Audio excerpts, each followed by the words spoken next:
Las cifras de pobreza divulgadas la semana pasada, cifras oficiales, siguen dando lugar a diferentes análisis. Por eso vuelve a hablar del tema, pero para tomar otros datos, Germán de Agosto. ¿Cómo te va, Germán? ¿Cómo andas, Tincho?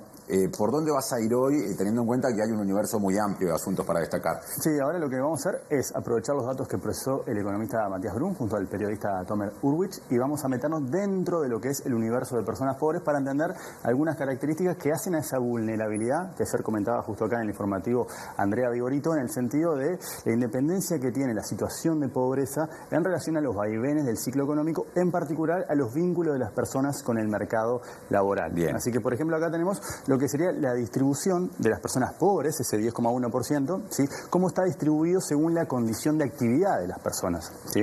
Tenemos que básicamente un tercio de los pobres son menores de 14 años y por ende entendemos que no están en edad de trabajar en nuestro país. Claro. ¿Sí? Luego tenemos un 30% que está ocupado y eso es lo que nosotros vamos a hacer foco, es decir, cuál es el vínculo que hay entre el mercado laboral y la situación de pobreza medida siempre por la perspectiva de los ingresos. Hay un 11% que son estudiantes, es decir, son inactivos pero están estudiando, lo mismo con un 10% de inactivos que se dedican a los quehaceres del hogar, ¿sí? Luego tenemos un 8,5% que no tiene empleo pero que está buscando activamente empleo y después tenemos una combinación de jubilados y pensionistas, casi un 4%, y también de otras categorías, por ejemplo, personas que buscan empleo por primera vez, es decir, primeros desocupados, los que tenemos, claro, ¿sí? Rentistas y alguna otra categoría más residual pequeñita que la agrupamos justamente en otros. Entonces, teniendo en cuenta que básicamente el 30% de las personas pobres son ocupadas, en la siguiente placa vamos a ver cuáles son las principales actividades que justamente ocupan a estas personas que no alcanzan con sus ingresos a superar el umbral que establecemos como línea de pobreza en nuestro país. ¿Y qué surge ahí? Y acá tenemos que el 16% básicamente son vendedores, que son vendedores ambulantes o vendedores de pequeños comercios, ¿sí? Tenemos luego una categoría vinculada a lo que tiene que ver con la limpieza y con los asistentes de limpieza, ¿sí? Esa es la segunda categoría en donde hay más pobres empleados, ¿sí? Luego tenemos con un 10% peones en el sector de la minería, la construcción, la industria y el transporte.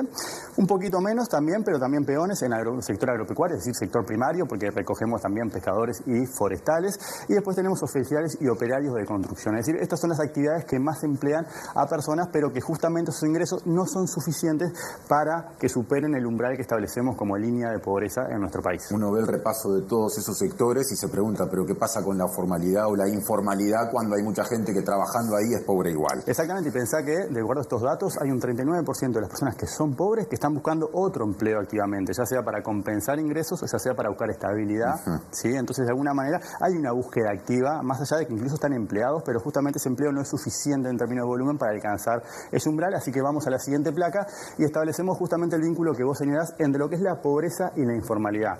En 2023, la informalidad para Uruguay en general fue del 23,7%.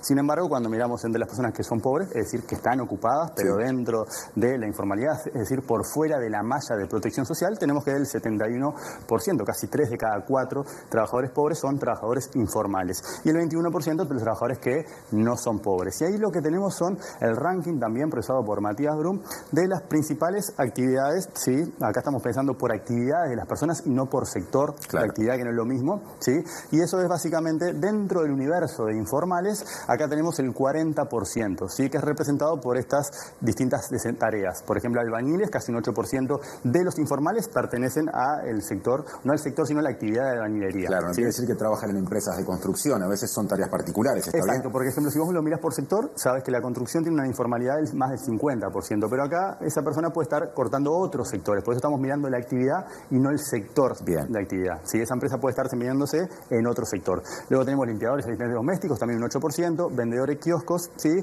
Peones de jardinería, peones de construcción, cocineros, ¿sí? Cuidado de niños, 3% de los informales se dedican a actividades de cuidado de niños, y asistentes de venta de tiendas y almacenes. Así que acá lo que tenemos es casi un 40% de los trabajadores informales pertenecen o desempeñan este tipo de actividades. Como decía la nota periodística que citaste al comienzo del Observador, lo que queda claro es que la gente pobre mayormente trabaja y trabaja a veces mucho o busca segundos empleos. Eso es justamente un poco para derribar ese mito de que el trabajador, que el pobre es un nini. De alguna manera acá tenemos justamente que el vínculo con el mercado laboral no es suficiente porque tiene trayectorias interrumpidas, porque tiene formalidad, porque tiene salidas sumergidos, por una conjunto de cosas que hace que independientemente de que la persona esté trabajando, sus ingresos no alcanzan justamente para salir de esa situación de vulnerabilidad medida a partir de los ingresos. Mucho más una situación amplia de vulnerabilidad, por eso Vigorito hacía referencia a un universo mayor, porque claro, justamente la vulnerabilidad comprende muchas más dimensiones que exceden solamente a la órbita de lo que son los ingresos. Y ahora, una última precisión que tiene que ver en torno a la distribución geográfica de lo que es la pobreza en Montevideo. Fíjate que de alguna manera ese 10% que tenemos a nivel país, cuando lo miramos en Montevideo, ¿sí?, se compone de este tipo de tasas, ¿no? Tenemos en Tres Ombúes y en Pueblo Victoria una pobreza del 46%, en Casavalles del 45%, ¿sí? Acá tenemos los barrios con mayores incidencias de la pobreza, ¿sí? O sea que de Casabó para arriba todos son cifras casi superiores al 30%, ¿sí? Entonces, de alguna manera, esos promedios naturalmente siempre esconden situaciones muy dispares, tanto en términos de lo que son barrios de Montevideo, lo que son municipios y lo que son departamentos, ¿sí? Porque también la informalidad, porque también los principales indicadores del mercado laboral justamente esconden todas esas heterogeneidades que de alguna manera cuando se cruzan te genera esta situación donde son personas que están vinculadas pero intermitentemente con el mercado de trabajo, a pesar de que, como vos dijiste, buscan activamente justamente tener un vínculo más estable que les genere una mayor capacidad de ingresos justamente para salir de esta situación casi estructural, pues estamos hablando de un núcleo de pobreza porque, como repasamos la vez pasada, hace años que venimos con un promedio de pobreza que no difiere mucho del 9 o del 10%. Sí, claro, anda ahí, ¿no? Que es independiente de los vaivenes del ciclo económico, de que la economía anda bien o que la